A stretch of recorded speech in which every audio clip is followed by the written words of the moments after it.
Very good afternoon to all. So we are in the end of pollution video. So so far or 6 to 7 pollution and their waste management proposals like plastic pollution management rules. Then other than that, solid waste management rules. Now we are going to see this. Okay. Then other than that, air pollution, water pollution, marine pollution. So in the pollution related topics almost complete paniyachi. The last 4 things is with respect to one is solid waste management rules, e-waste management rules, and construction and demolition waste and biomedical waste. So in the 4 aspects complete பண்ணிட்டோம் அப்படின்னா the pollution related current affairs based topics வந்து completed னே சொல்லிரும். So in the 4 topics ல இருக்கக்கூடிய one of the challenges அப்படின்னு பாத்தீங்கன்னா with respect to question area தான், because current affairs பொறுத்தளவுக்கு there are less influence in these areas. So only some reports or some initiatives தான் இதுல இருக்கக்கூடிய ஒரு aspects இருக்கும். Other than that, some of the techniques are very much important to sort out those issues, like bioremediation, biomethanation, refuse refuel use. So அந்த மாதிரி நிறைய initiatives and innovatives இருக்குன்னு வச்சுக்கோங்க, from the technological side and from the government sides. So especially waste management rules, for 4 things there is a rules which was issued in the year of 2016. அதை நம்மளால omit பண்ணிட்டு போகவே முடியாது. Very essential part அப்படின்னு சொல்றேன். So what we are going to discuss அப்படின்னு பார்த்தீங்கன்னா current affairs related ஆஸ்பெக்ட்ஸை விட it is more relevant with contemporary affairs. So contemporary affairs அப்படிங்கிறது it is also consider to be perennial issue தான். So தொடர்ந்து இருக்கக்கூடிய ஒரு ஆஸ்பெக்ட்ல கவர் பண்ணக்கூடிய விஷயங்கள் தான் பார்க்க போறோம்னு வச்சுக்கோங்களேன். ஸோ இதை முடிச்சிட்டோம் அப்படின்னு பார்த்தீங்கன்னா so global warming and climate change topic one of the major important topic in terms of question perspective area அது கம்ப்ளீட்டட். அடுத்து பார்த்துட்டோம் அப்படின்னு பார்த்தீங்கன்னா இந்த வீடியோ முடிஞ்சு அப்படின்னா pollution videos completed in the environment related current affairs. Then மிச்சம் இருக்கக்கூடிய one of the major areas அப்படின்னு பார்த்தீங்கன்னா species and ecosystem conservation mechanisms. So அது கம்ப்ளீட் பண்ணிட்டோம் அப்படின்னா environmental based current affairs topics முடிஞ்சு வச்சுக்கோங்க. இன்னைக்கு இதை கம்ப்ளீட் பண்ணிடலாம். Then next video will go on to some other areas. Okay, so almost கொஞ்சம் நம்ம பாலிட்டி கம்ப்ளீட் பண்ணியிருக்கோம், எக்கனாமிக் கண்டினியூ பண்ணியிருக்கோம், கம்ப்ளீட் பண்ணியிருக்கோம்னு வச்சுக்கோங்க. தென் அதர் தென் தட் இன்னைக்கு கொஞ்சம் என்விரான்மெண்ட் ரிலேட்டட் இஷ்யூஸ் கம்ப்ளீட் பண்ணிட்டோம் அப்படின்னா ரெஸ்ட் ஆஃப் த ஏரியாஸ் கொஞ்சம் என்ன இருக்கு அப்படிங்கறத பார்த்து அடுத்த கிளாஸஸ்ல போயிடலாம். ஸோ இன்னைக்கு நம்ம பார்க்க போற topics with all relevant with solid waste, e waste and construction and demolition waste and biomedical waste. So we move on to the topics. Okay, so first thing அப்படின்னு பார்க்கும்போது 1 minute.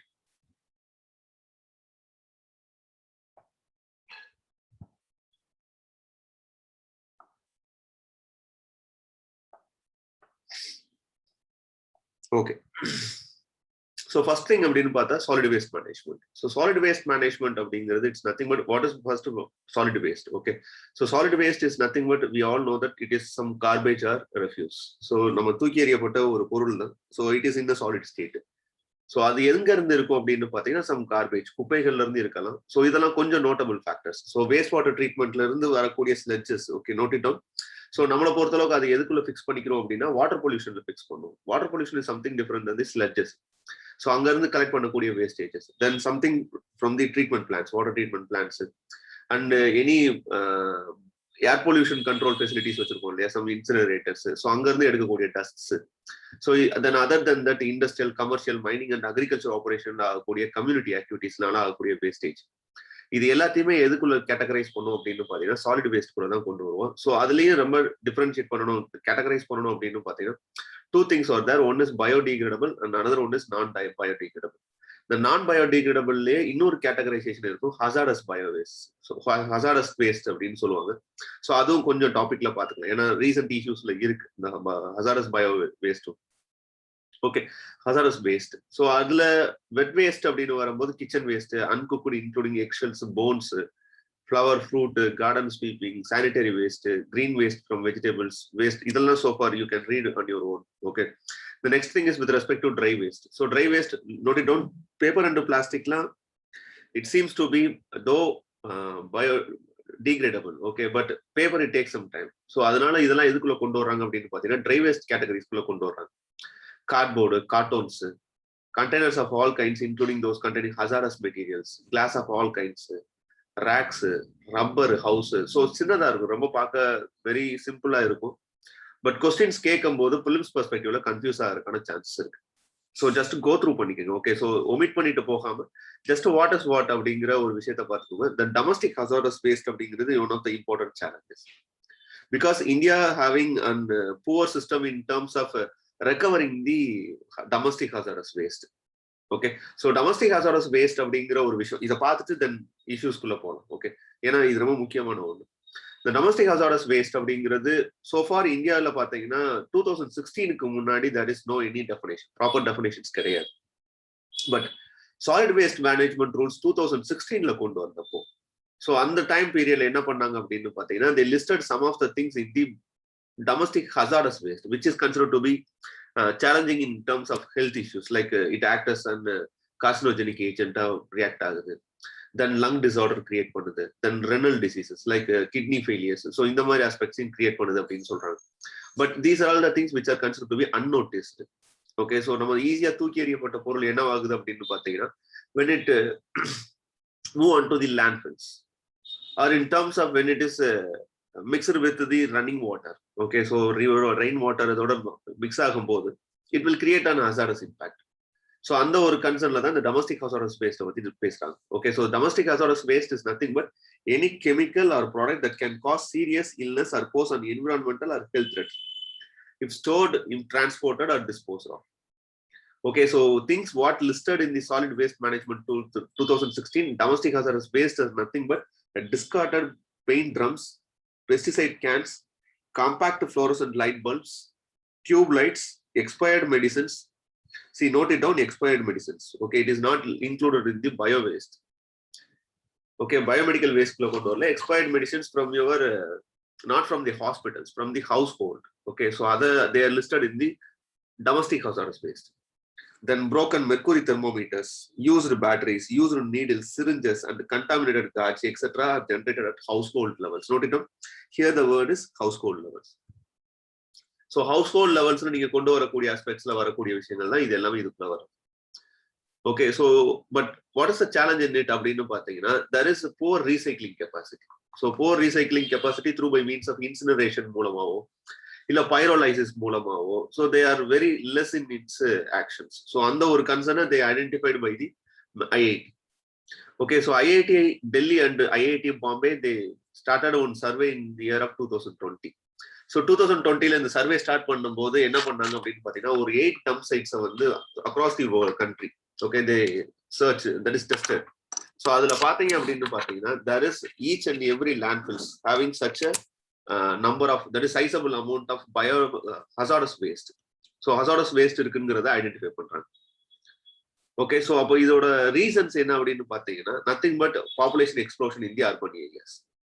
Okay, improved lifestyle, we are up for some lifestyle changes. So இதெல்லாம் என்ன ஆகுது அப்படின்னு பார்த்தீங்கன்னா there is a huge creation of waste, okay, urban waste. So when compared to the rural areas, then most of the products what we are using in the urban areas are considered to be biodegradable, not biodegradable. Okay, so rural areas ஓட compare பண்ணும்போது it is non biodegradable அப்படின்னு சொல்றாங்க. Then unscientific disposal of wastes. So we are not segregated waste in the starting phase. Okay, so இன்னைக்கு இருக்கக்கூடிய சென்னை மாதிரி metro ஏரியாஸ்ல definitely there will be a segregation of waste in the household itself, but we are poor in those aspects. Okay, so we are not maintained so far those things. Though இதனால என்ன ஆகுது அப்படின்னு பார்த்தீங்கன்னா it results into on collection of wastage அப்படின்னு வரும்போது so far okay ஒரு India ஒரு ரிப்போர்ட்ல என்ன சொல்றாங்க அப்படின்னு பார்த்தீங்கன்னா 377 million urban people are living in 7935 towns. So ஒரு வருஷத்துக்கு 62 million tons of municipal waste generate பண்றோம். அதுல ஒன்லி எவ்வளவுதான் கலெக்ட் பண்ண முடியுது அப்படின்னு பார்த்தீங்கன்னா 43 million tons தான் கலெக்ட் பண்ண முடியுது. அதுலயும் 11.3 million tons தான் ட்ரீட் பண்ண முடியுது.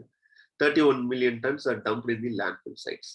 So the challenge here is it is not segregated accordingly. So அது e-waste ஆவோ இல்ல பயோமெடிக்கல் வேஸ்டாவோ இல்ல பயோ ஹசாரஸ் வேஸ்டாவோ இல்ல டீகிரேடபிளாவோ இல்ல நான் டீகிரேடபிளாவோ என்ன வாங்குறது இல்லை அப்படின்னு பார்த்தீங்கன்னா there are poor unscientific segregation of waste in the starting phase itself and throughout the end phase வரைக்கும். Okay, so it is not rest within one metropolitan or one urban area. It is throughout the entire India facing these type of challenges. Okay, regularly if you see some of the current affairs based topics in these areas, so some reports justify this one, some reports says there are certain hazardous things are happening in the society. So அந்த மாதிரி reports வந்துகிட்டே தான் இருக்கும். You can notice those things. Okay, then what is the impact of this one? So இது கேட்கலாம். Okay, question basis perspective, if they want to ask any questions with respect to that one, they may ask these questions. So what is the impact of unscientific waste management? Okay, so especially when you are put unscientifically the waste in the landfills. So it is a zone. Okay, so இதுல என்ன problem அப்படினு பாத்தீங்கன்னா, it is a potential contributor for the greenhouse gas emissions. Why it is means, so when you are putting on ஒரு dump yardல வந்து ஒரு wastage நீங்க unscientific collect பண்ணி place பண்றீங்கன்னு வெச்சுக்கோங்களேன், when it is dumping, okay, so தொடர்ந்து ஆகும்போது என்ன ஆகும் அப்படினு பாத்தீங்கன்னா, so அங்க இருக்கக்கூடிய ஒரு பிளேஸ்ல some bacteria it helpful for the anaerobic decomposition of biodegradable waste. So anaerobic decomposition in sense nothing but without oxygen. Okay, without oxygen anga nama anaerobic decomposition of some biodegradable through by some inducing factors like bacteria irukku vechukola. So anga enna create agum appadinu pathina methane gas generate agadukana chances irukku. So அப்படி methane gas generation ஆகக்கூடிய concepts வருது அப்படின்னு பாத்தீங்கன்னா, contributions வருது அப்படின்னா, it is an potential contributor for greenhouse gas emission. Okay, so இதுதான் reasons. ஒன்றும் இல்லை, அன்சைன்டிஃபிக்கா நீங்க பிளேஸ் பண்ணும்போது சம் டீக்ரேடபிள் வேஸ்டேஜ் அதுல டம்ப் ஆகும்போது அங்க ஒரு anaerobic டீகம்போசிஷன் ப்ராசஸ் நடக்கும். anaerobic டீகம்போசிஷன் ப்ராசஸோட ரிசல்டன்ட் என்னன்னா emission of methane gas and resultant of oozing out of water. So இந்த ஊசிங் அவுட் ஆஃப் வாட்டர் அப்படின்னு வரும்போது லீச்சேட்னு சொல்லுவோம். ஸோ அது என்ன ஆகும் அப்படின்னு பார்த்தீங்கன்னா, சாயில் ரன் ஆஃப் குள்ள போயிடும். இன்சென்ஸ் அங்க இருக்கக்கூடிய லோக்கல் வாட்டர் கிரவுண்ட் வாட்டருக்குள்ள it will have the capacity to penetrate. அப்போ கிரவுண்ட் வாட்டர் கண்டாமினேஷன் நடக்கும்.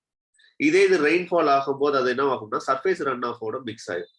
சர்ஃபேஸ் ரன் ஆஃபோட மிக்ஸ் ஆகும்போது அது ரிவர் ஸ்ட்ரீம்குள்ள போகும்போது it automatically generate and eutrophication process. So அப்போ வாட்டர் பொல்யூஷன் இது கிரியேட் பண்ணும். தென் மீத்தேன் கேஸ் எமிஷன்ங்கிறதுனால ஏர் பொல்யூஷன் இது கிரியேட் பண்ணும். Okay, so these are all the consequences. அந்த டவுன் ஸ்ட்ரீம் எஃபெக்ட்ஸ் அப்படிங்கிறது இதுதான். ஸோ ஒன்ஸ் அந்த ப்ராசஸை நீங்க சரியா ஒர்க் அவுட் பண்ணல அப்படின்னா these are all the results what happen. Okay, then other than that it causes on vector-borne diseases and other communicable diseases or community disorders. Okay, like plague illa vector-borne diseases. So இந்த மாதிரி என்ன ஆகும் அப்படின்னு பார்த்தீங்கன்னா malaria, dengue சொல்றோம் இல்லையா. So இந்த மாதிரி டிசீஸ் ஆகிறதுக்கான ஸ்ப்ரெட் ஆகிறதுக்கான பாசிபிலிட்டிஸ் இருக்கு. Then causes of air pollution one of things. Then other challenges அப்படின்னு பார்த்தீங்கன்னா ராக் பிக்கர்ஸ் தான். Unscientific waste collections by the rag pickers are kabadi wallahs அப்படின்னு சொல்லுவாங்க. ஸோ இதனால என்ன ஆகும் அப்படின்னு பார்த்தீங்கன்னா unscientific rag pickers or waste பிக்கர்ஸ்னா அவங்களுக்கு என்ன ஆகும் அப்படின்னு பார்த்தீங்கன்னா ஹெல்த் டிசார்டர் வர்றதுக்கான சான்சஸ் இருக்கு, especially occupational disorders. Okay, they may injured by some sharp objects வச்சுக்கோங்க, சம் நீடில்ஸ். ஸோ அதனால என்ன ஆகும் அப்படின்னு பார்த்தீங்கன்னா they may attract some diseases. So then other then that leachate conditions வர்றதுக்கான பாசிபிலிட்டிஸ். இது எல்லாமே எதனால ஆகும் அப்படின்னு பார்த்தீங்கன்னா unscientific solid waste dump. Okay, so about how to overcome these challenges அப்படினு பாத்தீங்கன்னா, how we are overcome these challenges அப்படினு பாத்தீங்கன்னா solid waste management பொறுத்தளவுக்கு which is considered to be the umbrella statutory law அப்படினு பாத்தீங்கன்னா Environmental Protection Act 1986 தான். Okay, air pollutionக்கு there is a separate act இருக்கு, water pollutionக்கு separate act இருக்கு. solid waste management பொறுத்தளவுக்கு ஒரு ஹோலிஸ்டிக்கான ஒரு statutory law வேணும் அப்படின்னா it is under the Environmental Protection Act 1986. So the 1986 actல இருக்கக்கூடிய ஒரு aspect இருந்தாலும் there is a special order which was released. Okay, there is a special rules which was released by the Ministry of Environment and Forest in the name of solid waste management rules. Other than that, 74th Amendment Act it is clearly defined that solid waste management in the municipal areas is the ultimate responsibility of that municipal body. So it was decentralized. Okay, but things என்ன அப்படின்னு பார்த்தீங்கன்னா there is certain issues in areas of functional problems இருக்கு, financial problems இருக்கு, technological advancements இல்லை, proper equipments இல்லை. Okay, these are all the things what happened in the solid waste management in the urban areas.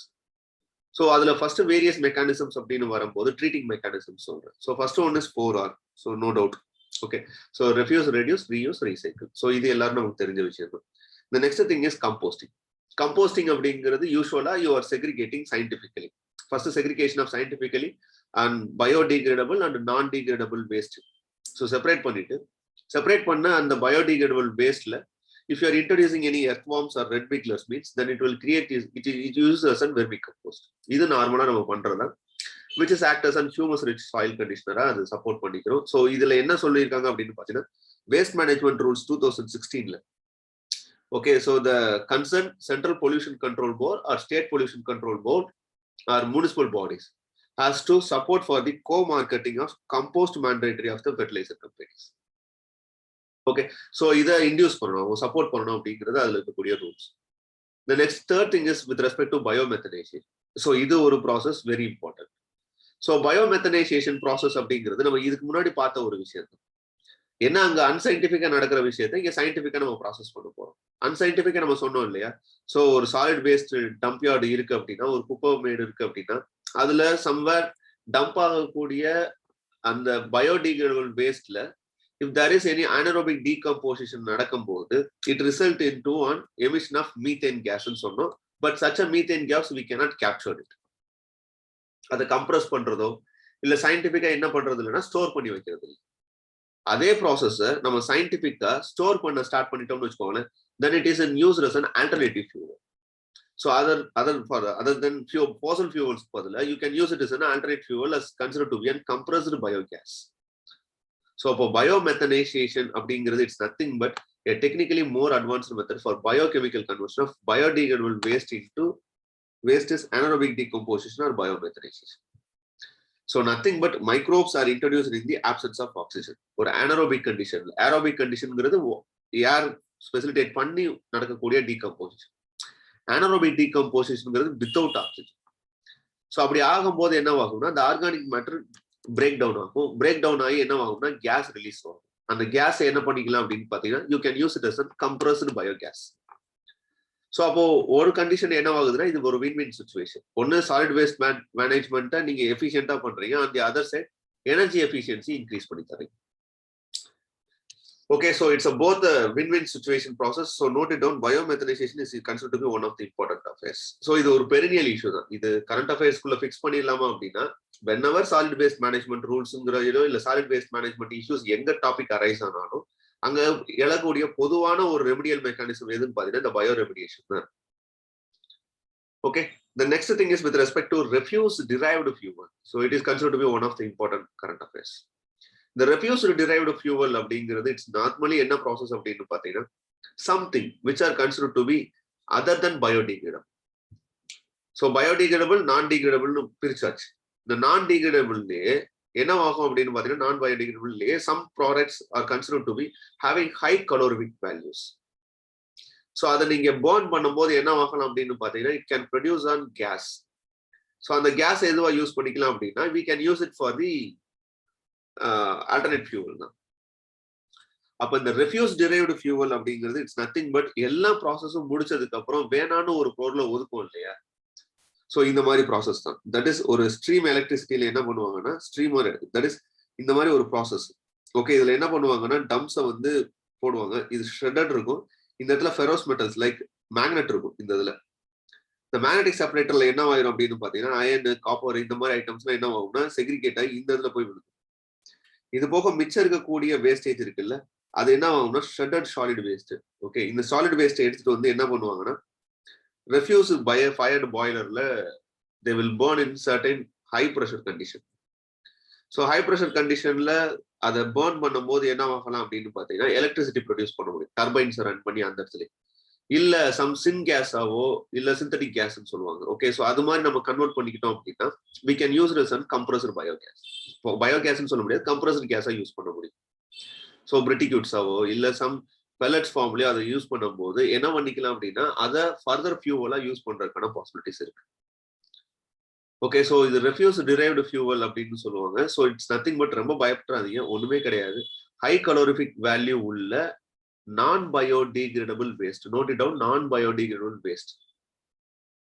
So அதை என்ன பண்ணுவாங்க அப்படின்னு பாத்தீங்கன்னா இந்த யூஸ் ட்ரைடு கண்டிஷன்ல வச்சு கம்ப்ரஸ் பண்ணுவாங்க. கம்ப்ரஸ் பண்ணும்போது அது என்ன ஆகும் அப்படின்னு பாத்தீங்கன்னா it can act as a fuel. So solid waste management ரூல்ஸ்ல ஒரு கண்டிஷன் கொண்டு வந்தாங்க. என்ன கொண்டு வந்தாங்க அப்படின்னு பாத்தீங்கன்னா all industries, okay, so industries which are located within the 100 kilometre distance from the refuse derived fuel plant இருக்கக்கூடியதுல 5% of the plant fuel consumption இருக்கு இல்லையா, இந்த fuel consumption எங்க இருந்து தான் எடுத்துக்கணும் அப்படின்னு பார்த்தீங்கன்னா RDFல இருந்து எடுத்துக்கணும். It is mandatory for the industries which are located or in around 100 km distance from the RDF plant. So இது ஒரு important affairs, most expected question கூட வர்றதுக்கான possibilities நிறையவே இருக்கு. Okay, the next thing is with respect to gasification. So gasification is nothing but conversion of gas. Okay, ஒரு ப்ராடக்ட்டை நீங்க burn பண்ணும்போது it can convert into one carbon monoxide and other gases. Okay, கார்பனா convert ஆகும். அந்த கார்பன்ங்கிறது it is a good resource. Okay, having a calorific value.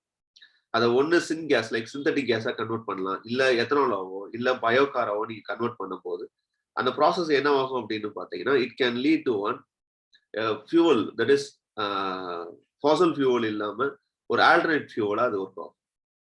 So gasification process அப்படிங்கிறது it's nothing but certain product can be converted into one gas or liquid கேஸா convert பண்ணிடுவாங்க. So அந்த கேஸை எதுக்கு use பண்ணுவாங்க அப்படின்னு பாத்தீங்கன்னா ஃபார் தி ஃபியூவல்ஸ் தான் யூஸ் பண்ணுவாங்க. Okay, so in the controlled presence of oxygen, in sense or controlled presence of oxygen, in sense neither anaerobic condition la vச்சு treat பண்ணுவாங்க இல்ல some amount of oxygen level reduce பண்ணுவாங்க. reduce பண்ணும்போது என்ன ஆகும் அப்படின்னு பாத்தீங்கன்னா even it can use as a fertilizer. Okay, இந்த biocar அப்படிங்கிறது it's nothing but it's a fertilizer. so அத கார்பனை கன்வெர்ட் பண்றீங்க அப்படின்னு பாத்தீங்கன்னா when you put it in the soil means it can use as a carbon fixation back. Okay, so அதுக்காண்டி use பண்ணுவாங்க. Then other than that sanitary landfills.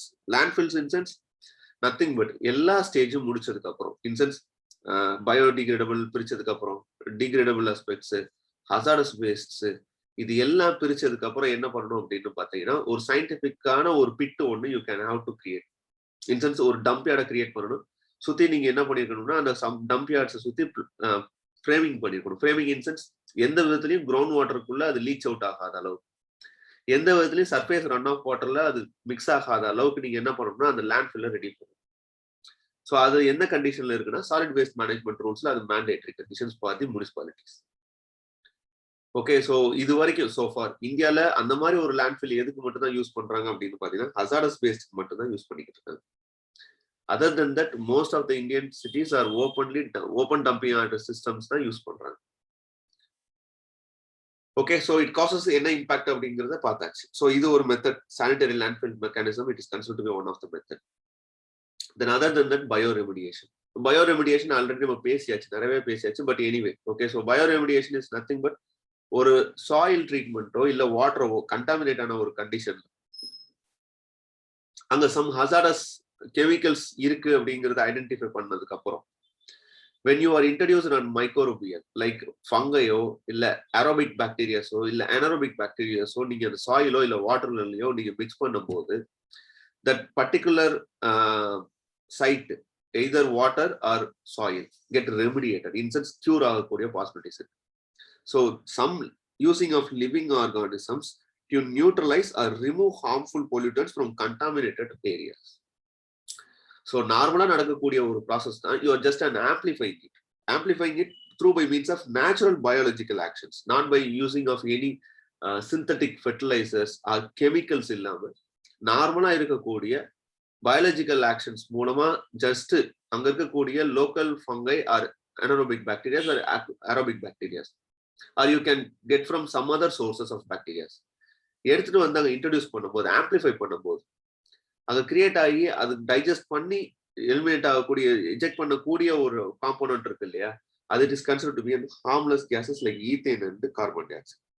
So already discuss பண்ணியாச்சு, anyway திருப்பி நம்ம பண்றோம். ஓகே, எதுக்காக அப்படின்னு பார்த்தீங்கன்னா இதை தொடர்ந்து இன்னும் ஃபாலோஅப்ஸ் இருக்கு அதனால. ஓகே, ஸோ மெத்தட்ஸ் அப்படின்னு வரும்போது what are the methods they are using அப்படின்னு பார்த்தீங்கன்னா பயோ இன்வென்டிங் மெத்தட்னு சொல்லுவாங்க. கன்ஃபியூஸ் ஆகிக்காதீங்க, டேர்ம்ஸ் அண்ட் டெர்மினாலஜிஸ் தான் இங்க முக்கியம். ஏன்னா கேட்கறதா இருந்தா தே ஆஸ்கிங் சர்டன் வேஸ் இந்த மாதிரி ஒரு ஆஸ்பெக்ட்ல தான் கேட்க முடியும். ஸோ பயோ இன்வென்டிங் அப்படிங்கிறது ஒரு காமனான அப்ரோச் தான். என்ன பண்ணுவாங்கன்னா ஒரு லேண்ட் சைட்டை வந்து ட்ரில் பண்ணிடுவாங்க. இன்சென்ஸ் ஒரு கண்டாமினேட்டட் லேண்ட் சைட் இருக்குன்னு வச்சுக்கோங்க, அந்த லேண்ட் சைட்டை வந்து என்ன பண்ணிடுவாங்கன்னா ஒரு ஸ்மால் டயாமீட்டர் வெல் ஒரு 6 inch ஒரு 7 inchக்கு என்ன பண்ணிடுவாங்கன்னா ட்ரில் பண்ணிடுவாங்க ஒரு பர்டிகுலர் டிஸ்டன்ஸ் வரைக்கும். ட்ரில் பண்ணிட்டு உள்ள என்ன பண்ணுவாங்கன்னா கம்ப்ரஸ்டு கேசஸ் இருக்கு இல்லையா, அதை வந்து சயின்டிபிக்கா என்ன பண்ணுவாங்கன்னா உள்ள இன்க்ளூட் பண்ணுவாங்க. இந்த இஸ் ப்ரெஷர் பண்ணுவாங்க. ப்ரெஷர் பண்ணும்போது ரொம்ப மினிமல் லெவல்ல தான் அந்த கேஸ் என்ன ஆகும்னா சம்வேர் இந்த பயோஸ்பார்ஜிங் மெத்தட்ல ப்ரெஷர் பண்ணுவாங்க. சம்டைம்ஸ் என்ன பண்ணுவாங்கன்னா ஓப்பன் ஏரவே அதுக்குள்ள அலோவ் பண்ணுவாங்க. அலோவ் பண்ணும்போது என்ன ஆகும் அப்படின்னு பாத்தீங்கன்னா உள்ள ப்ராசஸ் என்னவாக ஆரம்பிக்கும் அப்படின்னு பாத்தீங்கன்னா இந்த ஏர் உள்ள போறதுனால சம் பயோடிகிரேடேஷன் மெக்கானிசம்ஸ் நடந்துகிட்டே இருக்கும். சம் பாக்டீரியாஸ் உள்ள இன்ட்ரோடியூஸ் பண்ணும்போது சொல்றேன். ஸோ அதுல இருந்து வரக்கூடிய கேசஸ் இருக்கு இல்லையா, அதை என்ன பண்ணுவாங்கன்னா பாசிவ் வென்டிலேஷன் பண்ணிடுவாங்க. இன்சென்ஸ் அதை ரூட் பண்ணிடுவாங்க, சேனலைஸ் பண்ணி ஒரு இடத்துல என்ன பண்ணிடுவாங்கன்னா எடுத்துக்கிடுவாங்க, அதை செக்ரிகேட் பண்ணிடுவாங்கன்னு சொல்றேன், ஸ்ட்ரீம்லைன் பண்ணிடுவாங்க. ஸோ அப்படி பண்ணும்போது என்ன ஆகும் அப்படின்னு பாத்தீங்கன்னா அங்க இருக்கக்கூடிய கிரவுண்ட் வாட்டரோ இல்ல அங்க இருக்கக்கூடிய சாயிலோ என்ன ஆகும் அப்படின்னு பாத்தீங்கன்னா மெல்ல அதோட ஹார்ம்ஃபுல் சப்ஸ்டன்சஸ் இருக்கும் இல்லையா, அதை ரிலீஸ் பண்ண ஆரம்பிக்கும். ஸோ அது மூலமா என்ன பண்ணலாம் அப்படின்னு பாத்தீங்கன்னா தட் பர்டிகுலர் ஏரியாவை you can able to recondition it.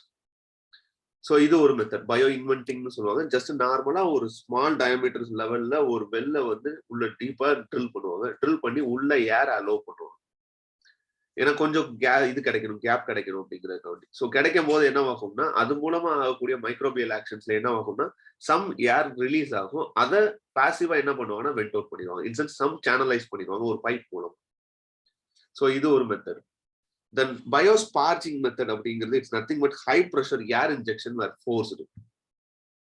So இதனால என்ன ஆகும் அப்படின்னு பார்த்தீங்கன்னா some form of oxygen concentration அங்கே இன்க்ரீஸ் ஆகும். அதனால பயாலஜிக்கல் ஆக்டிவிட்டிஸ் நடக்கும். அதனால என்ன ஆகும் அப்படின்னு பார்த்தீங்கன்னா சம் ஃபார்ம் ஆஃப் பயோ ரெமிடியேஷன்ஸ் நடக்கும். ஓகே, தென் பயோ ஆகுமெண்டேஷன் கிட்டத்தட்ட it is மியர் relevant with the bio remediation தான். ஓகே, பயோ ஆகுமெண்டேஷன்னாலும் பயோ ரெமிடியேஷன்னாலும் ஒன்று. ஓகே, ஈவன் பயோ மைனிங்னு ஒன்று இருக்கும். அது என்ன அப்படின்னு பார்த்தீங்கன்னா இதே மைக்ரோப்ஸை எதுல இன்ட்ரோடியூஸ் பண்ணுவாங்கன்னா மெட்டல்ஸ்ல இன்ட்ரோடியூஸ் பண்ணுவாங்க.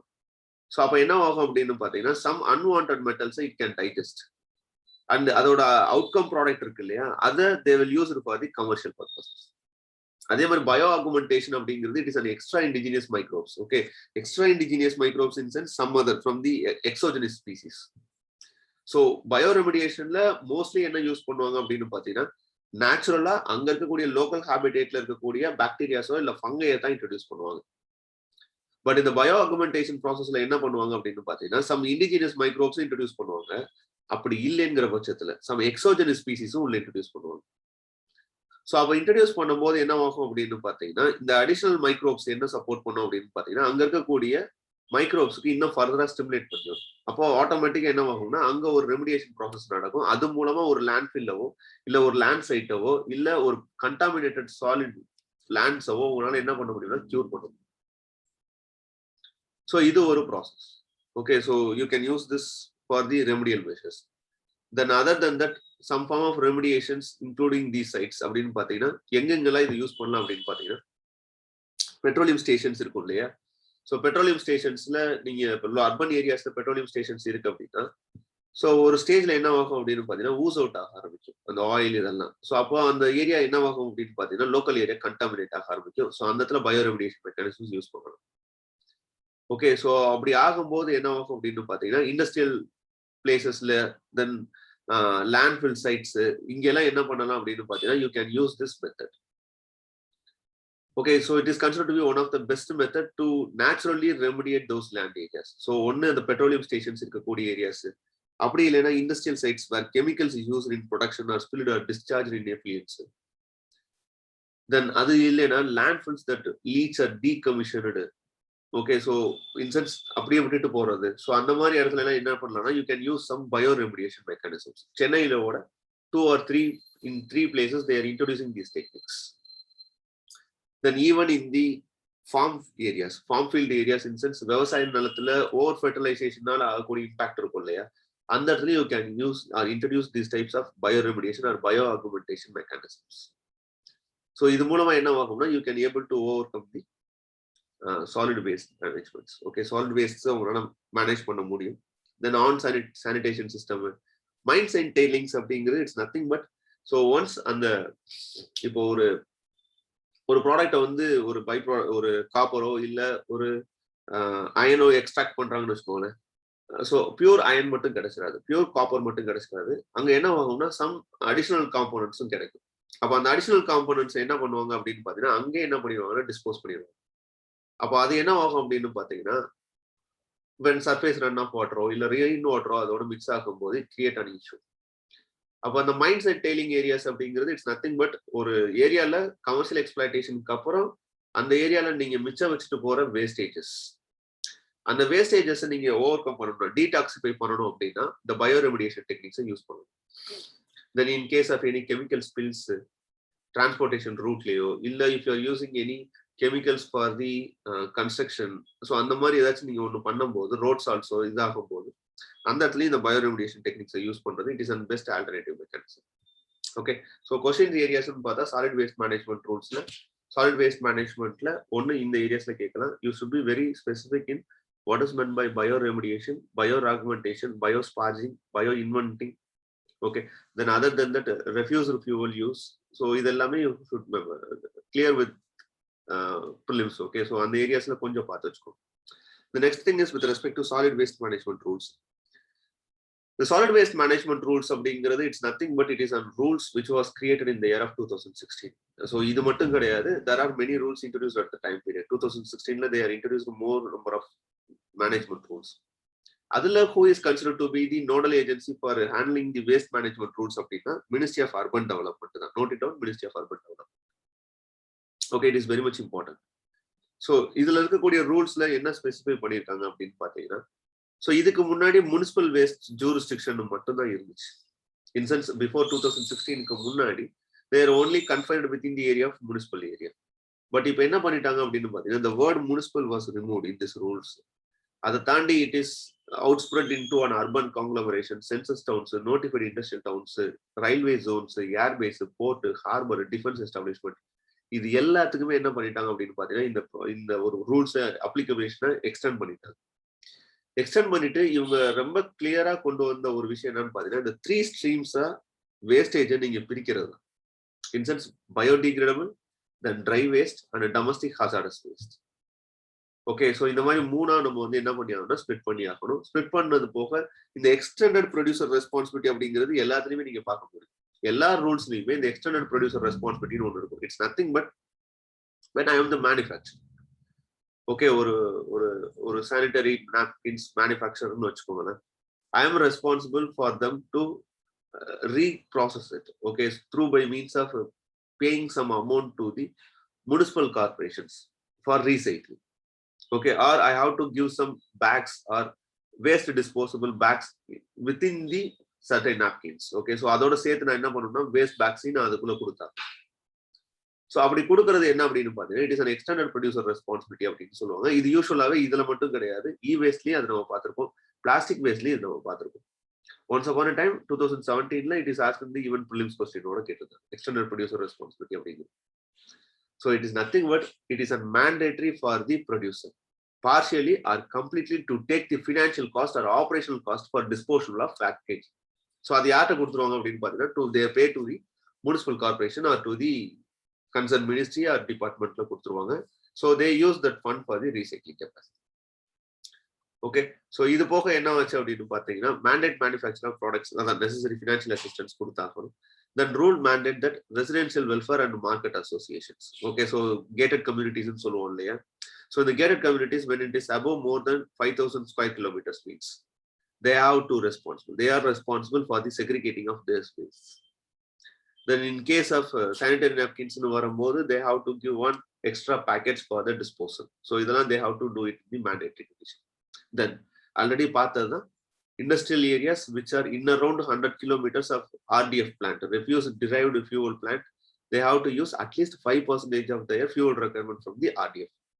Then the landfills which are chosen by the municipal corporations, it should be away from the 100 meters distance from the river, 200 meters distance from the pond, and 200 meters away from highways, habitation, public parks, and the water supply wells, and 20 kilometers away from airports or air bases. So these are all very important. Then another important thing is constitution of a center monitoring committee. So இது கொஞ்சம் முக்கியம் தான் films பெர்ஸ்பெக்டிவ்ல. என்ன reason அப்படின்னு பாத்தீங்கன்னா, இதோட nodal ministry யாருன்னு பார்த்தோம்னா மினிஸ்ட்ரி ஆஃப் அர்பன் டெவலப்மெண்ட் பார்த்தோம். Okay, so ministry of urban development தான் இதோட MOUD தான் இதோட நோடல் ஏஜென்சின்னு பார்த்தோம். ஆனா இந்த சென்ட்ரல் மானிட்டரிங் கமிட்டி இருக்கு இல்லையா, இந்த சென்ட்ரல் மானிட்டரிங் கமிட்டியை பொறுத்தவரைக்கும் who is headed அப்படின்னு பாத்தீங்கன்னா ministry of environment and forest and climate change. So இது கொஞ்சம் இம்பார்ட்டன்டான விஷயம். ஸோ அதை நீங்க ஒர்க் அவுட் பண்ணிட்டு இதை நீங்க கையை வைக்கும் போது கொஞ்சம் டிஸ்டர்ப் ஆகும். இல்ல சாலிட் வேஸ்ட் மேனேஜ்மெண்ட் ரூல்ஸோட நோடல் ஏஜென்சி யாருன்னு கேட்டா இதை நீங்க கன்ஃபியூஸ் ஆகிக்கலாம். பட் சாலிட் வேஸ்ட் மேனேஜ்மெண்ட் ரூல்ஸை பொறுத்தளவுக்கு நோடல் ஏஜென்சின்னு பார்த்தா ministry of urban development. But இந்த சென்ட்ரல் மானிட்டரிங் கமிட்டி அப்படிங்கிறது it is under the control of ministry of environment and forest and climate change. So இவங்க தான் overall implementation of rules and ரெகுலேஷன்ஸை follow பண்றாங்க. ஸோ இதுல யாரெல்லாம் மெம்பரா இருப்பாங்கன்னா from both centre and state. So yearly wise என்ன பண்ணுவாங்கன்னா they will join together and monitor the aspects. Okay, they design the rules and regulations for handling the solid waste management in the, especially in municipal areas. Okay, the next thing is a famous program called in the name of Swachh Bharat Abhiyan. So 2014 introduced பண்ண scheme 2019 open defecation free state மாத்தணும் அப்படிங்கிறது அதோட ultimate அப்ஜெக்டிவா இருந்துச்சு. 2019 முடிஞ்சு இப்போ second phase போயிடுச்சு. Okay, so second ஃபேஸோட objective என்ன அப்படின்னு பார்த்தீங்கன்னா open defecation free plus activities under phase 2 Swachh Bharat mission Grameen. So இது Grameen areas, that is village ஏரியாஸ்க்கு மூவ் அப் ஆயிடுச்சு. ஸோ அப்ஸ்பெக்ட் அப்படின்னு வரும்போது ODF behaviour and focus on providing inventories. So இதுக்கு முன்னாடி இருந்ததை தாண்டி இப்போயும் கொஞ்சம் என்ன ஆகுது அப்படின்னு பார்த்தீங்கன்னா நிறைய கேம்பெயின்ஸ் எல்லாம் கண்டக்ட் பண்றாங்க. Not that much important, but at least you should no this. Okay, the next thing we move on to the e-waste. So e-waste அப்படின்னு வரும்போது it is considered to be one of the major threat in the current ecosystem. Okay, so usage of mobile phones, technological driven areas, especially in the fourth industrial revolution. So you are using the more number of electronic products. Okay, so electronic and electrical equipments using அப்படின்னு சொல்றோம். So define e-waste அப்படிங்கிறது it's nothing but electronic and equipment waste, electronic waste. So இது என்ன ஆகுது அப்படின்னு பார்த்தீங்கன்னா when you discarded in an unscientific manner, so it also resulted on environmental disorder. So அப்போ wastage எப்படி கிளாஸிஃபை பண்றாங்கன்னா 6 கேட்டகரிஸா வேஸ்ட்டை கிளாஸிஃபை பண்றாங்க. See, cooling and freezing equipment like refrigerators, நம்ம அது எதுக்குள்ள கொண்டு வந்திருப்போம்னா அதை நம்ம திங்க் பண்ணவே மாட்டோம். ட்ரிபிள்இக்குள்ள வருமானம், அது எலக்ட்ரிக்கல்குள்ள வரும். Okay, so freezer is considered to be one of the e waste கேட்டகரிஸ்குள்ள இருக்கு.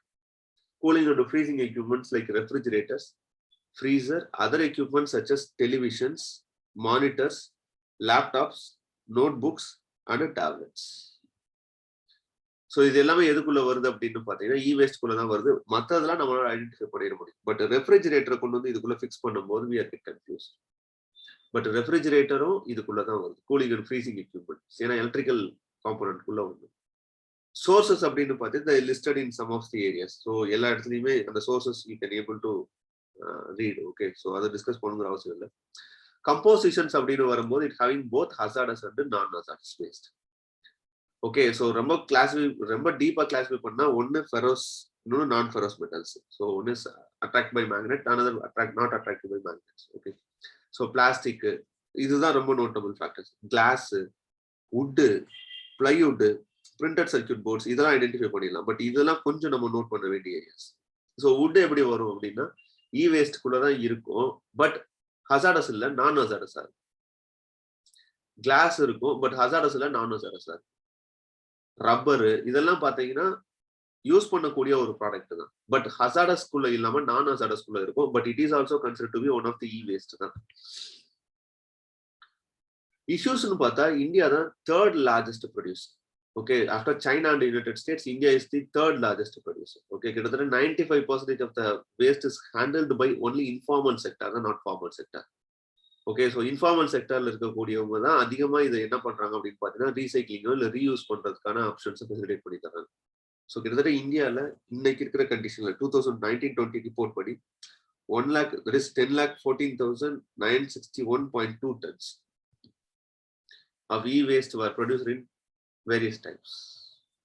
Okay, so highly challengeable one. Okay, so pollutant அப்படின்னு பார்த்தீங்கன்னா மேஜர் pollutants அப்படின்னு பார்த்தீங்கன்னா prominently hazardous substances such as lead, polychlorinated biphenyls, polybrominated biphenyls, mercury, polybrominated biphenyls, ether. So இதெல்லாம் கொஞ்சம் note பண்ணிக்கோ, ஏன்னா லாஸ்ட் டைம் கேட்டிருக்கேன்.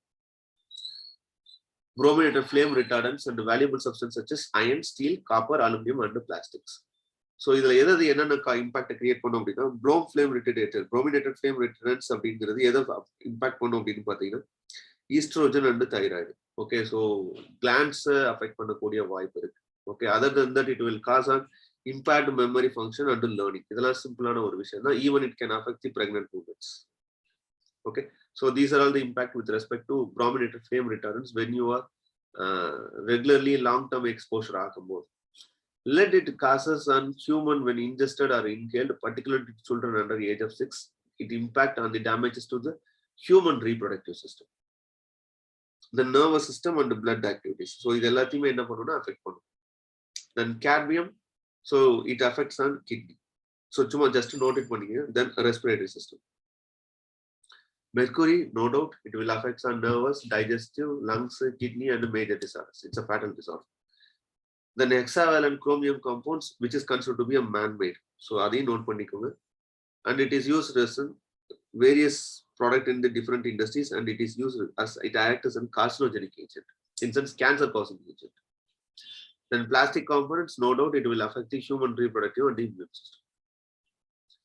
Okay, so these are all the impact what created when if you are not handle the e-waste properly. Then what are the initiatives அப்படின்னு வரும்போது Basel Convention. So Basel Convention it discuss about the e-waste. So note it down. Basel Convention it will recognize e-waste as an hazardous and regulate the control of transboundary movement of hazardous waste. Then Indian contextல வரும்போது e-waste management rules. எப்படி இதுக்கு முன்னாடி solid waste management rulesல extended producer responsibility ஒன்னு பார்த்தோம் இல்லையா? So இங்கேயும் extended producer responsibility இங்கேயும் impact ஆயிருக்கு. Okay, so rules and regulations எதுக்கு applicable அப்படின்னு பார்த்தீங்கன்னா to the producer, to the consumer, to the bulk consumer, manufacturer, collection center, dealer, e-retailer, refurbisher, dismantler and recycler. இவங்க எல்லாத்துக்கும் எது applicable அப்படின்னு பார்த்தீங்கன்னா e-waste management rules applicable. Next, other than that, it is நான் already சொன்ன மாதிரி extended producer responsibility or authorization they have to get it from the Central Pollution Control Board. நான் சொல்றேன் இல்லையா, only 5% of e-recycling capacity, e-waste recycling power plants இருக்கு அப்படின்னா only 5% only regulated. Other 95% are unregulated and even they are using child. So children's use பண்றதுக்கான ரிப்போர்ட்ஸும் அங்க இருக்கு. Some of the large hubs in the areas of Delhi. So டெல்லியில எல்லாம் இந்த e-waste recycling plans இருக்குன்னு வச்சுக்கோங்களேன். இங்க மோஸ்ட்லி யாரு இருக்காங்க அப்படின்னு பாத்தீங்கன்னா சைல்ட் லேபரர்ஸ் இருக்கிறதா ஒரு ரிப்போர்ட் இருக்கு. ஓகே, ஸோ இதுதான் இங்க இருக்கக்கூடிய பிரச்சனை. அதர் தென் தட் ப்ரொடியூசர்ஸ் இருக்காங்கல்ல, ஸோ எக்ஸ்பெக்டட் அந்த reducer that is extended producer ரெஸ்பான்சிபிலிட்டின்னு சொல்றோம் இல்லையா. ஸோ அதுல என்னன்னா they have to meet the target. So என்ன டார்கெட் அப்படின்னு பாத்தீங்கன்னா, ஸோ அவங்க ப்ரொடியூஸ் பண்ணக்கூடிய ப்ராடக்ட்ஸ் அதுல 20% ஆஃப் த வேஸ்ட் என்ன பண்ணி ஆகணும் அப்படின்னு பாத்தீங்கன்னா they have to get from back. அதுக்கு தான் they introduce an deposit refund scheme. It is considered to be one of the important scheme. எதுக்கு அப்படின்னு பாத்தீங்கன்னா, நீங்க ஒரு மொபைல் போன் வாங்குறீங்க அப்படின்னா ஃபார் எக்ஸாம்பிள் 10,000 அப்படின்னு வச்சுக்கோங்களேன். இந்த 10,000 என்ன பண்ணுவாங்கன்னா ஒரு 500 rupees as a deposit refund ஸ்கீம்னு சொல்லுவாங்க. அப்படின்னா என்ன அப்படின்னா after you use the electronic product, so அது வேஸ்ட் தூக்கி போட போற கண்டிஷன்ல இருக்கும் போது when you give it to that the person who you bought that, யார்கிட்ட வாங்கினீங்களோ அங்க இந்த ப்ராடக்டை கொண்டு போய் கொடுத்தீங்கன்னா they will give you 500 rupees. So it is a deposit, additional economic instrument wherein producer charges an additional amount as a deposit at the time of sale of the electrical and electronic equipment and return it to the consumer along with the interest when the end of life electrical and equipment is returned. கொடுக்கும்போது இந்த e-waste say raksha swachhta ki suraksha அப்படிங்கிறது it's nothing but Swachhta Pakhwada அப்படிங்கிற ஒரு programme ஒன்று, campaign programme ஒன்று ரெகுலரா எல்லா மினிஸ்ட்ரிஸ்லயுமே from the Swachh Bharat Abhiyan campaign கீழே கண்டக்ட் பண்ணாங்க. இதுபடி என்ன அப்படின்னா ministry of electronic and communication technology இருக்கு இல்லையா, ஸோ இவங்களோட பிளட்ஜ் என்ன அப்படின்னு பாத்தீங்கன்னா எங்கெல்லாம் எலக்ட்ரானிக் வேஸ்ட் இருக்கோ அதெல்லாம் என்ன பண்ணி ஆகணும்னா e-waste ரெகுலேஷன் கீழே தான் நாங்க அதை ரெகுலேட் பண்ணுவோம் அப்படின்னு சொல்லி பிளட்ஜ் எடுத்துக்கிட்டு அதை நம்ம ரீசைக்ளிங் பிளான்ட்டுக்கு ப்ராப்பரா அனுப்பி வைக்கணும் அப்படிங்கிறது தான் அந்த பிளட்ஜோட ஒரு ப்ராமிஸ். ஸோ அதுதான் இந்த கேம்பெயின் மூலமா பண்ணாங்க. ஸோ இது ஒரு initiative. Okay, next thing is construction and demolition waste. So construction and demolition waste அப்படின்னு வரும்போது நத்திங் பட் ஒரு பில்டிங்கை நீங்க டெமாலிஷ் பண்றீங்கன்னா what are the things you can get from that building அப்படின்னு பாத்தீங்கன்னா as a wastage, concrete, asphalt, wood, metal, gypsum, plastics, salvaged building components. So இது என்ன பண்ணியாங்கன்னா it is the responsibility of that demolisher to recycle it, or if it is the responsibility of the that concern municipal corporation to regulate the demolition waste. அப்போ it has the huge recycling value. Okay, so அந்த ஆஸ்பல்ட்டோ இல்லை மெட்டல்ஸையோ நீங்கள் recycle பண்ணும்போது you can avoid the natural resources. Okay, so ஒரு நார்மலாக இருக்கக்கூடிய ஒரு ரிவர் சாண்டை எடுத்து நீங்கள் யூஸ் பண்ணுறது பதில் இங்கேருந்து எடுக்கக்கூடிய ரீசைக்ளிங் சாண்டை எடுத்துக்கிட்டோம் அப்படின்னா it is useful for the recycling facilities தான். ஓகே, பட் ப்ராப்ளம் என்ன அப்படின்னு பார்த்தீங்கன்னா கண்ட்ரி ஒரு வருஷத்துக்கு எவ்வளோ ஜென்ரேட் பண்ணுறாங்கன்னா 150 million tons of construction and demolition waste பண்ணுறாங்க. பட் எவ்வளோ ஒரு நாளைக்கு பண்ணுறாங்கன்னா 6500 டன்னு தான் ஒரு நாளைக்கு ரீசைக்கிளே பண்ணுறாங்க. அப்படின்னா ஜஸ்ட் 1% தான் ஒரு வருஷத்துக்கு என்ன பண்ணுறாங்கன்னா ரீசைக்கிள் பண்ணுறாங்க. மற்றதெல்லாம் என்ன ஆகுதுன்னா அன்சைன்டிஃபிக்காக they are placed in some dump yards. So அது என்ன ஆகும் அப்படின்னு பார்த்தீங்கன்னா ஸோ கிரவுண்ட் வாட்டர் டிஸ்டர்ப் பண்ணும் when it enter into the ground water level. Then surface water ஃப்ளோவை டிஸ்டர்ப் பண்ணும். தென் ஒரு ஹார்ம்ஃபுல் ஹசார்டஸ் சப்ஸ்டன்ஸ் அதில் இருக்கு அப்படின்னா அங்கே இருக்கக்கூடிய லோக்கல் ஏரியாஸ் டிஸ்டர்ப் பண்ணும். ஸோ இந்த மாதிரி நிறைய ப்ராப்ளம் இருக்குன்னு வச்சுக்கோங்க. ஓவரால் 53 சிட்டிஸ் இருக்கு ரீசைக்ளிங் ஃபெசிலிட்டிஸ். பட் என்ன ஆகுது அப்படின்னு பார்த்தீங்கன்னா 13 சிட்டிஸ் தான் ஒர்க் பண்ணிக்கிட்டே இருக்காங்க, யூஸ் பண்ணிக்கிட்டே இருக்காங்க. ஸோ அப்போ இனிஷியேட்டிவ்ஸ் அப்படின்னு வரும்போது construction and demolition waste rules 2016. So இந்த ரூல்ஸ் படி என்ன அப்படின்னு பார்த்தீங்கன்னா ஒரு கன்ஸ்ட்ரக்ஷன் ஆக்டிவிட்டிஸ் போய்கிட்டு இருக்கு அப்படின்னா இல்லை if your go for some demolition things, so அதை செக்ரிகேட் பண்றது எப்படி பண்ணணும்னா 4 கேட்டகரிஸா நீங்க செக்ரிகேட் பண்ணணும். ஒன்னு கான்கிரீட்டை தனியா பிரிச்சிடணும், சாயில தனியா பிரிச்சிடணும், ஸ்டீல் அண்ட் வுட்டை தனியா பிரிச்சிடணும், then plastics, bricks, mortar and then either depositors collection centres setter by the local authorities இருக்கு அப்படின்னா அந்த ப்ராசஸிங் ஃபெசிலிட்டிஸ்க்கு நீங்க எடுத்துட்டு போயிடணும். ஸோ இப்படித்தான் என்ன பண்ணி ஆகணும் அப்படின்னு பாத்தீங்கன்னா இந்த கன்ஸ்ட்ரக்ஷன் அண்ட் டெமாலிஷன் பேஸ்ட் நீங்க செக்ரிகேட் பண்ணணும். They may ask questions in the prelims itself. கேட்கலாம் because it is in the recent affairs. So ஏன்னா ரியல் எஸ்டேட் எப்போ பூம் ஆகுதோ அப்போ எல்லாம் இந்த construction and demolition waste increase ஆகும். So now it is booming. அப்போ இதை பத்தின ரெகுலரா நேஷனல் கிரீன் ட்ரிபியூனல்ல இருந்து ரிப்போர்ட்ஸோ இல்ல சம் கிளைமேட் ஆக்டிவிஸ்டோ இல்ல என்ஜிஓஸோ இல்ல சிவில் சொசைட்டியோ என்ன பண்றாங்கன்னா regularly they're demanding for it. Okay, so அப்போ கொஸ்டின்ஸ் வர்றதுக்கான பாசிபிலிட்டிஸ் நிறையவே இருக்கு. Then other then that okay large generators of construction and demolition waste இருக்கும் இல்லையா. ஸோ ஒரு பில்டர்ஸ் இருக்காங்க அப்படின்னா they're going for any demolition of old building அப்படின்னா so they have to come with an environmental management plan. Okay, so இதை அவங்க they have to submit in the pollution control board. Other then that 10 to 20% of materials made from construction and demolition waste in municipal and government contracts நீங்க mandatory use பண்ணி ஆகணும் local authorities. Okay, so அவங்க use பண்ணக்கூடிய ப்ராடக்ட்ஸ்ல 10 to 20% of materials எங்க இருந்து use பண்ணணும்னா construction and demolition வேஸ்ட்ல இருந்து தான் யூஸ் பண்ணணும். ஓகே, தென் இந்த ப்ராசஸிங் ஃபெசிலிட்டிஸ் இருக்கு இல்லையா பிளான்ட்ஸ், இது எல்லாமே it should be away from the forest areas, water bodies, monuments, national parks and wetlands. So இது ஒரு கிரைட்டீரியா. தென் இதை யார் மானிட்டர் பண்ணணும்னா central pollution control board, bureau of Indian standards, Indian road congress, central ministries. இவங்க எல்லாருமே என்ன பண்ணியாங்கன்னா they have to make their own rules and regulations. For example, Indian Road Congress என்ன பண்ணிருக்காங்க அப்படின்னு பாத்தீங்கன்னா ரோட் கன்ஸ்ட்ரக்ஷன்ல they are using on construction and demolition waste. Okay, so இது ஒரு effective method to handle the construction and demolition waste. So பெருசா current affairs areas இல்லாட்டினாலும் at least you should know what is what. Because ஒரு கம்ப்ளீட்டா இதை complete பண்ணி முடிச்சுட்டு போகும்போது தான் வேற எங்கேயாச்சும் ட்ரிகர் ஆகும்போது அந்த கொஸ்டின்ஸ் இங்கே சப்போர்ட் ஆகும். ஓகே, அடுத்து நம்ம போகக்கூடிய ஏரியாஸ் அப்படின்னு பார்த்தீங்கன்னா பயோமெடிக்கல் வேஸ்ட். ஸோ இப்போ ஓரளவுக்கு it is in under the control. So இது எப்போ ரொம்ப அக்ரவேட் ஆகிருந்துச்சு அப்படின்னு பார்த்தீங்கன்னா COVID-19 சுச்சுவேஷன்ல. ஓகே, கிட்டத்தட்ட shows the data that 45,954 tons of COVID-19 wastes ஒரு 1 yearல மட்டும் May 10-21 ரிப்போர்ட் படி பாஸ்ட் 1 year ரிப்போர்ட் எடுத்து பார்க்கும்போது. ஓகே, ஸோ அப்போ it is huge in numbers. So அப்போ ஹேண்டில் பண்றது அப்படிங்கிறது பெரிய சேலஞ்சிங்கான டாஸ்க் தான். பட் என்ன பண்ணிருப்பாங்க அப்படின்னு பார்த்தீங்கன்னா they're already fixed this issue in the biomedical waste management rules 2016. Then they come with a new guidelines in the year of 2019ல ஒரு கைட்லைன்ஸோட தான் வந்தாங்க. ஸோ அதுபடி தான் இன்னைக்கு ஃபங்க்ஷன் ஆகிக்கிட்டு. ஸோ அப்போ இதுலயும் என்ன ப்ராப்ளம் அப்படின்னு பார்த்தீங்கன்னா அன்சைன்டிஃபிக்கா நீங்க biomedical waste நீங்க ஹேண்டில் பண்ணும்போது when it is resulted into on drinking water landfills இல்ல drinking water sources அது ஆகும்போது it create an poisonous toxin leaks. Okay, then it results into one. WHO says that when if you are handle without any care with respect to biomedical waste means, then it result into one large to infection, toxic effects and injuries, risk polluting the environment. So இப்போ சொல்றோம் இல்லையா, so ஒரு theory இருக்குல்ல, misuse of and coronavirus lead to one COVID-19 from some other laboratories. So அப்போ அந்த மாதிரி misuse of those biomedical waste அப்படின்னு வரும்போது it result into even as a pandemic. So அந்த ஒரு concern we have to take care of. So அப்போ அதுக்கு you have to take some remedial measures.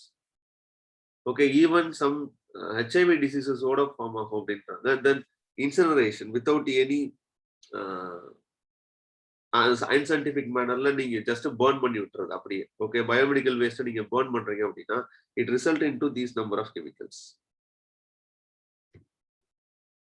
Okay, especially the yellow biomedical waste, the COVID pandemic situation நம்ம use பண்ணக்கூடிய mask, jackets இதெல்லாம் இருக்கு இல்லையா, so இது எல்லாமே எதுக்குள்ள வரும் அப்படின்னா எல்லோ வேஸ்ட்ல.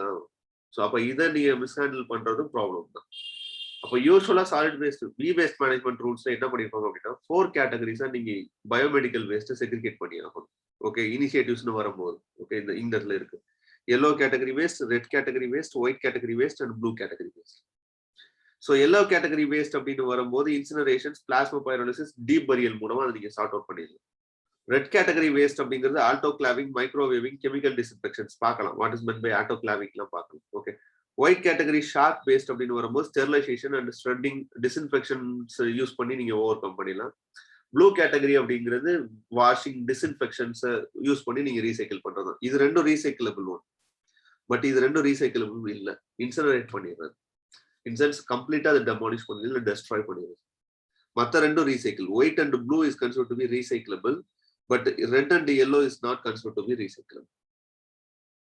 ஓகே, தென் இதுல இருக்கக்கூடிய இனிஷியேட்டிவ்ஸ் அப்படின்னு பாத்தீங்கன்னா 3 கன்வென்ஷனுமே சப்போர்ட் பண்ணுது for the biomedical waste. Basel கன்வென்ஷனும் சரி, ஸ்டாக்ஹோம் கன்வென்ஷனும் சரி, மினமட்டா கன்வென்ஷனும் சரி. இந்த 3 கன்வென்ஷனுமே எதை டிசைட் பண்றாங்க அப்படின்னு பாத்தீங்கன்னா that is they working on the e-waste management, sorry, biomedical waste management. Then biomedical waste management rules 2016 already சொல்லிட்டேன் 4 categories you have to segregate the waste. So அதுல yellow, red அப்படிங்கிறது you have to go for incineration. In sense கம்ப்ளீட்டா அதை demolish பண்ணி destroy பண்ணிடுறது. White and blue categoryங்கிறது you have to recycle. You have the capacity to recycle. Okay, then யார் இதுக்கு responsible? That is இந்த biomedical வேஸ்ட்டை handle பண்றதுல யார் ரெஸ்பான்சிபிள் அப்படின்னா state pollution control board and central pollution control board தான் responsible. 2019ல ஒரு upgraded guidelines ஒன்று கொண்டு வர்றாங்க. இதுக்கு முன்னாடி என்ன பண்ணாங்கன்னா மினிமம் 20 பெட்ஸ் இருக்கிறவங்க தான் இந்த பயோமெடிக்கல் வேஸ்ட் மேனேஜ்மெண்ட் ரெஜிஸ்டர்னு ஒன்று இருக்கும். எல்லா ஹாஸ்பிட்டல்ஸுமே மெயின்டைன் பண்ணுவாங்க. அந்த ஹாஸ்பிட்டல்ஸ் என்ன பண்ணுவாங்க அப்படின்னு பார்த்தீங்கன்னா தே வில் ரெஜிஸ்டர் எவ்வளோ காட்டன் யூஸ் பண்ணியிருக்கோம், எவ்வளோ சிரிஞ்சஸ் யூஸ் பண்ணியிருக்கோம், எவ்வளோ அதர் ப்ராடக்ட்ஸ் யூஸ் பண்ணியிருக்கோம் அப்படிங்கிறதுனால லிஸ்ட் அவுட் பண்ணணும். அந்த மேனேஜ்மெண்ட் என்ன ஆச்சுன்னு பார்த்தீங்கன்னா பிஃபோர் 20 பெட்ஸ் இருந்துச்சு இதுக்கு முன்னாடி, தட் இஸ் 2019 முன்னாடி. பட் இப்போ என்னன்னா all better health care facilities, even 2 or 3 bed health facilities இருந்தாலும் நீங்க எதை மெயின்டைன் பண்ணி ஆகணும்னா பயோமெடிக்கல் வேஸ்ட் மேனேஜ்மெண்ட் ரெஜிஸ்டர் நீங்க மெயின்டைன் பண்ணி தான். ஸோ இதுல கலர் கோடட் ஸ்கீம் படி அப்டேட் ஸ்கீம் இருக்கு, தட் இஸ் வெப்சைட் இருக்கு. கன்சர்ன் வெப்சைட்ல நீங்க எவ்ரி மந்த் என்ன பண்ணி ஆகணும்னா அப்லோட் பண்ணிக்கிட்டே இருக்கணும், ஆனுவல் ரிப்போர்ட் வந்து சப்மிட் பண்ணிக்கிட்டே இருக்கணும். ஸோ இதை வச்சுதான் உங்களுக்கு லைசன்ஸை ரெனியூ பண்றதும் இதை வச்சுதான் பண்ணுவோம். ஓகே, ஸோ இது ஒரு rules under the biomedical waste rules. Okay, the next thing is the techniques and சொன்னோம் இல்லையா, autoclaving. So autoclaving அப்படிங்கிறது it's nothing but sterilisation process. Sterilisation method in sense ஒரு high pressure steam, that is 100 degree தானே வாட்டரோட கொதிநிலை, in sense boiling point. Under high pressure நீங்க கொடுக்கும்போது என்ன ஆகும் அப்படின்னா இன்னும் அதிகமான பாயிலிங் பாயிண்ட்டுக்கு போகும்.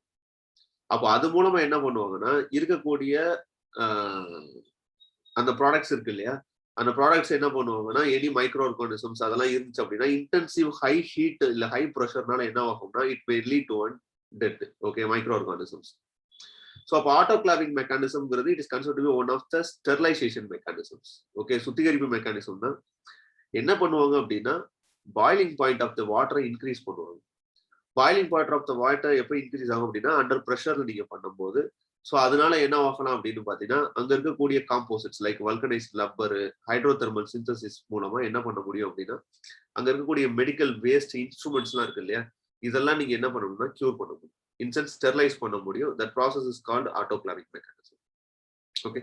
Then another mechanism is plasmapyrolysis. Plasmapyrolysis in sense nothing but completely you are break down the product. In sense ஒரு ஆட்டம் அயான்ஸ் அண்ட் எலக்ட்ரான்ஸை கன்வெர்ட் பண்றது அப்படின்னா அப்ப என்ன ப்ரெஷர்ல ஒரு 1000 டிகிரி செல்சியஸ்ல ஒரு oxygen starved environment without oxygen என்விரான்மெண்ட்ல ஒரு 1000 டிகிரி செல்சியஸ்ல ஒரு ப்ராடக்ட் நீங்க ஹீட் பண்றீங்க அப்படிங்கிற பட்சத்துல அப்போ ஆட்டோமேட்டிக்கா என்ன ஆயிரும் அப்படின்னு பாத்தீங்கன்னா அதுல இருக்கக்கூடிய micro organisms it get Tide.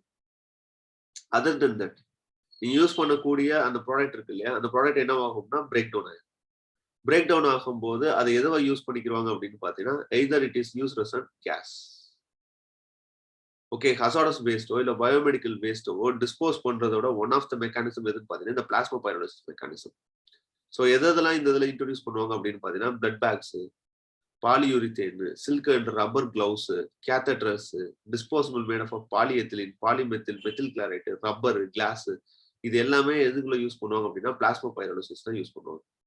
So இது it's nothing but break down of atoms into ions and electrons by process of ionisation. எப்போ ஹை டிகிரி ஆஃப் டெம்பரேச்சர்ல நீங்க ஒரு ப்ராடக்ட்டை oxygen starved environment in sense without environment ஒரு anaerobic கண்டிஷன்ல நீங்க பண்ணும்போது that particular product get break. So இது என்ன ஆகும்னா ஒரு ஓப்பன் லேண்ட் சைட்ல ஒரு ப்ராடக்ட் பேர்ன் பண்ணி விடுறதுக்கு பதிலாக பிளாஸ்மோபைரோலிசிஸ் மூலமா அந்த ப்ராடக்ட் என்ன பண்ணிடுறேன் டிஸ்மேண்டில் பண்ணிடுறேன். ஸோ இது ஒரு மெத்தட். ஸோ காமன் சென்டர்ஸ்லாம் இருக்கு, இதை ஒர்க் அவுட் பண்றதுக்கு சம் பிளேசஸ்லாம் இருக்கு. ஸோ அது மூலமா பண்ணி முடிச்சிருவாங்க. ஸோ இதோட என்ன ஆகுது அப்படின்னு பார்த்தீங்கன்னா solid waste management tools completely okay. So waste management and pollution controlling mechanisms are over. So இதுக்கப்புறம் பார்க்க வேண்டியது அப்படின்னு பார்த்தீங்கன்னா கொஞ்சம் ரிலேட்டட் வித் எனர்ஜி டாபிக்ஸ் பார்க்கணும். எனர்ஜி டாபிக்ஸ் இன் சென்ஸ் அந்த பொல்யூஷன் அதனால ஆகக்கூடிய flexi fuel systems, then other then that alternate fuel mechanisms, then energy efficiency tools. So இதெல்லாம் கொஞ்சம் பார்த்துட்டோம் அப்படின்னா கொஞ்சம் இன்னும் என்விரான்மெண்டல் ஆஸ்பெக்ட்ஸ் எல்லாம் இருக்கும். அதர் தன் தட் இன்னும் நம்ம அந்த ஆர்டிக் மெல்டிங் இதெல்லாம் நம்ம பார்க்கல. ஓகே, ஸோ அது கொஞ்சம் பார்க்கணும். Other than that species conservation and ecosystem message பார்க்கணும். வேற ஏதாவது டாபிக்ஸ் இருக்கு அப்படிங்கிற பட்சத்துல அதையும் கொஞ்சம் இதோட சேர்த்து பார்த்தரலாம். ஸோ நெக்ஸ்ட் கிளாஸஸ்ல we will decide what topic we have to move on அப்படிங்கிறத we will discuss on the next class. So இது வரைக்கும் என்னவா இருக்கும் அப்படின்னு பார்த்தீங்கன்னா we will complete most of the areas in the environment.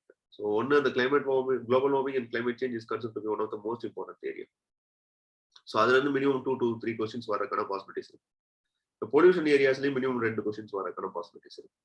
இன்னும் நம்ம அடுத்து போகக்கூடிய கிளாஸஸ் அப்படின்னு பார்த்தீங்கன்னா இந்த கன்சர்வேஷன் அண்ட் ஸ்பீசிஸ் சொல்றாங்க இல்லையா, அதுலயும் ஒரு 2 to 3 கொஸ்டின்ஸ் வரும். Maximum we can easily crack these areas. So once complete பண்ணிட்டோம் அப்படின்னா you can able to get some good marks in the environment. If supported, you are good in conventional aspects. So conventional ஆஸ்பெக்ட்ஸ்லையும் கொஞ்சம் ஸ்ட்ராங்காக இருக்கும்போது அது support பண்ணணும்னு வச்சுக்கோங்க. So next கிளாஸ்ல வேற ஒரு டாபிக்கோட பார்க்கலாம். So within this I'm going to wind up the session. Very thank you for okay.